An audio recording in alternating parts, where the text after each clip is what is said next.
अस्सलामुअलैकुम दोस्तों, कैसे हैं आप सब। मैं आप सबको यूट्यूब चैनल इंग्लिश लिटरेचर पे वेलकम कहती हूँ। आज की वीडियो में हम जो टॉपिक कवर करने जा रहे हैं that is imagine me gone, जिसको लिखने वाले हैं एडम हैसलिट। इमेजिन मी गॉन जो है ये एक traumatic and psycho analysis based story है, जिसके अंदर मेंटल इलनेस की बात की जाएगी, मेंटल सफरिंग की बात की जाएगी। फर्दरमोर इस स्टोरी की जो डेट ऑफ पब्लिकेशन है वो 2016 है एंड इसी नॉवल को later on national book award और पुलिट्जर प्राइज के लिए भी शॉर्टलिस्टेड किया गया था इन 2017। नैरेटिव स्टाइल की बात की जाए तो जो नरेशन है हम लोग को वो मोनोलॉग्स की फॉर्म में, लेटर्स की फॉर्म में और मैसेजेस के फॉर्म में मिलेगी इसके अंदर। पूरे नोवेल में हम लोग को 5 मेन कैरेक्टर्स नजर आएंगे। फर्स्ट वन है हमारे पास मार्गरेट, सेकंड है जॉन। मार्गरेट एंड जॉन ये दोनों हस्बैंड एंड वाइफ हैं। देन हमारे पास इनके 3 चिल्ड्रन होंगे, मिकाइल, सीलिया और एलिस। ये 3 इनके बच्चे होंगे, जिनमें से मिकाइल का कैरेक्टर बहुत ज़्यादा इम्पोर्टेंट है। तो एनी हाउ टाइम को वेस्ट किए बगैर जो हमारी स्टोरी है वो हम करते हैं शुरू। स्टोरी जो है वो रिवॉल्व कर रही है मार्गरेट एंड जॉन के इर्द गिर्द। मार्गरेट एक अमेरिकन गर्ल है, on the other hand John एक इंग्लिश यंग मैन है। स्टोरी के स्टार्टिंग में बताया गया है कि दे बोथ आर एंगेज्ड, अभी इनकी शादी नहीं हुई और मार्गरेट जो है वो क्रिसमस हॉलीडे के लिए यूनाइटेड स्टेट्स जाती है। देन वो जब वापस इंग्लैंड आती है तो उसको पता लगता है कि उसका हस्बैंड जॉन हॉस्पिटल के अंदर है, बीमार है। और वो हॉस्पिटल में क्यों एडमिट था? Due to depression, due to mental illness. इसके अंदर डिप्रेशन का, मेंटल इलनेस का, एंजाइटी का थीम डोमिनेंट है। इस नॉवल के ऊपर साइको एनालिसिस की theory through and through apply होने वाली है, क्योंकि हम देखेंगे स्टोरी में आगे जाके कि जो मेंटल इलनेस, जो डिप्रेशन, जो एंजाइटी जॉन को फेस करना पड़ी, वो सब कुछ इसके बेटे मिकाइल को भी फेस करना पड़ेगी। लेकिन अभी स्टोरी की क्योंकि ओपनिंग है और जो मार्गरेट और जॉन है इनकी अभी शादी नहीं हुई, ठीक है, अभी ये फियांसे हैं एक दूसरे के, आगे लेटर ऑन शादी होगी। और स्टोरी की जो टोन है वह पेसिमिस्टिक है और ट्रोमेटिक वन है। एनी हाउ डिप्रेशन की वजह से, मेंटल इलनेस की वजह से, क्योंकि ये उसे कंटिन्यूसली बैटल में था, तो इसको हॉस्पिटल में एडमिट होना पड़ा। किसको? जॉन को। अब जब मार्गरेट देखती, मार्गरेट तो बड़ा परेशान हो जाती, लेकिन मार्गरेट स्टिल अभी भी यही प्लान करती है कि वो जॉन के साथ ही शादी करेगी। और काफ़ी सालों बाद जॉन के साथ ये सूरत हाल हुई थी कि उसको हॉस्पिटल में एडमिट होना पड़ा। एनी हाउ जॉन रिकवर हुआ। रिकवर होने के बाद बहुत साल गुजर गए, मार्गरेट और जॉन इकट्ठे रहे, इन्होंने शादी भी कर ली, इनके 3 बच्चे हुए। एक का नाम मिकाइल, दूसरी Celia and third one Alice. Celia बेटी थी, मिकाइल बेटा, एलिस एक गे था। एनी हाउ इन तीनों में से ओनली मिकाइल, सिर्फ और सिर्फ मिकाइल था जो बिल्कुल अपने फादर से रिजेम्बलेंस रख रहा था और अपने फादर की तरह इसको भी मेंटल इलनेस से सफ़र करना पड़ रहा था। इसको सिवियर एंजाइटी फेस करना पड़ी अपनी लाइफ के अंदर, डिप्रेशन फेस करना पड़ा इसको like his father. On the other hand जो इनके फादर थे मतलब जॉन, उनकी लाइफ के अंदर क्या हुआ, बहुत ज़्यादा changes I.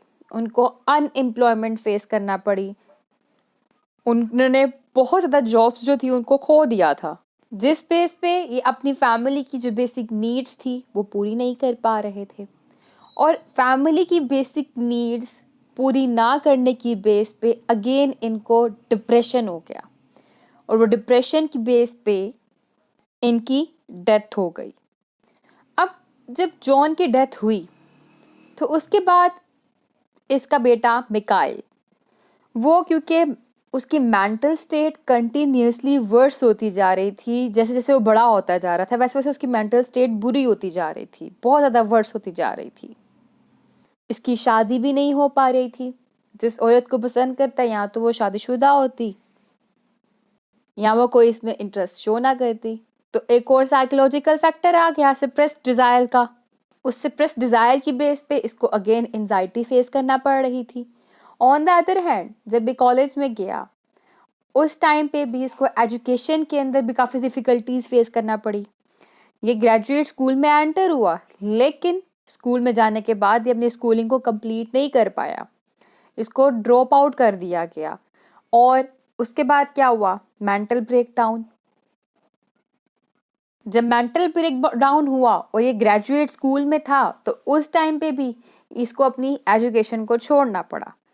Means to say that इस मेंटल इलनेस की बेस पे इसको इतनी ज़्यादा सफरिंग फेस करना पड़ी कि अपने एजुकेशनल कैरियर के अंदर भी आगे नहीं जा पाया और then move back in with his mother.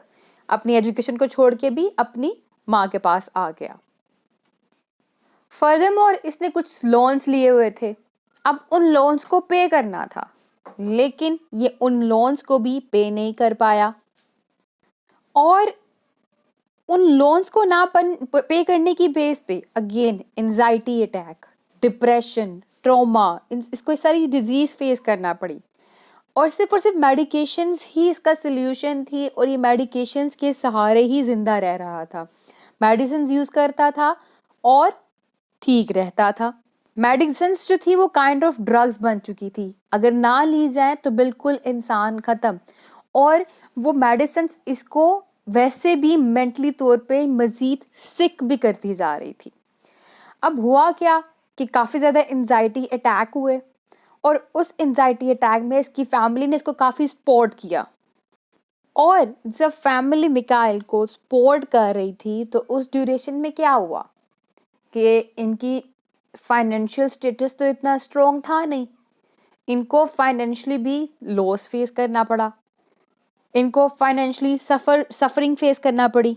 और ऑन द अदर हैंड जो इसके दो बहन भाई थे, मतलब एक सीलिया जो कि एक सिस्टर थी इसकी, वो अपने काम पे खुश नहीं थी और जो उसका बॉयफ्रेंड था वो उसके साथ कमिटमेंट नहीं कर पाई थी जिसके साथ वो रह भी रही थी।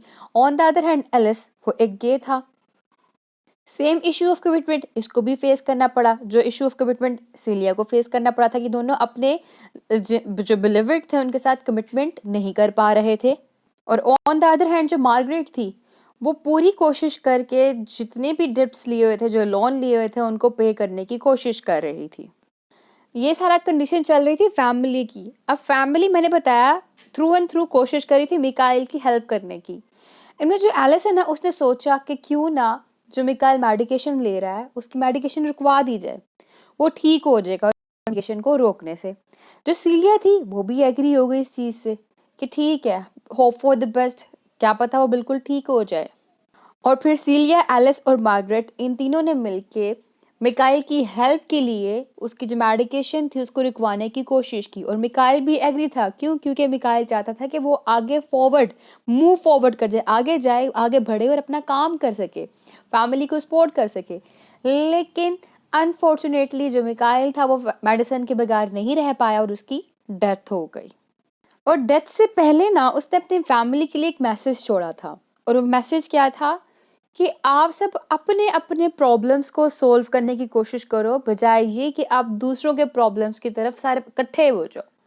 ठीक है कि a message he leaves for his family helps them cope with their own issues, कि आप अपने अपने इश्यूज को सॉल्व करने की कोशिश करो, अपने अपने इश्यूज को, अपने अपने प्रॉब्लम्स को डील करने की कोशिश करो बजाय ये कि सब इकट्ठे होके एक बंदे की तरफ लग जाए। जैसे कि सारे के सारे मिकाइल की प्रॉब्लम्स को सॉर्ट आउट करने की कोशिश कर रहे थे और एज अ रिजल्ट क्या हुआ, ना एलिस, ना ही सीलिया, ना ही मार्गरेट एक सक्सेसफुल लाइफ गुजार पा रहे थे।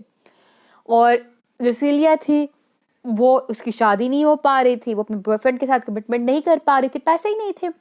On the other hand Alice same, उसको भी इश्यूज फेस करना पड़ रहे थे। अब हुआ क्या, they finally are able to understand Mikhail, कि अब वो समझ गए थे कि they have to cope with their own issues. और जब उन्होंने अपने इश्यूज को सॉल्व करने की कोशिश की तो एज अ रिजल्ट क्या हुआ, मिकाइल की डेथ के बाद सीलिया की शादी हो गई, एलिस भी किसी के साथ कमिटमेंट कंप्लीट, यानी कि now Alice is able to commit to someone. Margaret भी एक नए घर में शिफ्ट हो गई जहाँ पे वो उसने जितना भी टाइम जॉन के साथ गुजारा था उसको रिकॉल करती थी विदाउट बिकमिंग डिप्रेस्ड हुए बगैर। और यहाँ पे जो स्टोरी है वो एंड हो जाती है। That's all. तो आई होप ये समरी आपके लिए हेल्पफुल रही होगी। Thank you for watching this video. Video पसंद है वीडियो को लाइक भी करिएगा, कमेंट में अपना ओपिनियन भी शेयर करिएगा। हमारे चैनल को सब्सक्राइब करना मत भूलिएगा। Stay tuned with us, take care.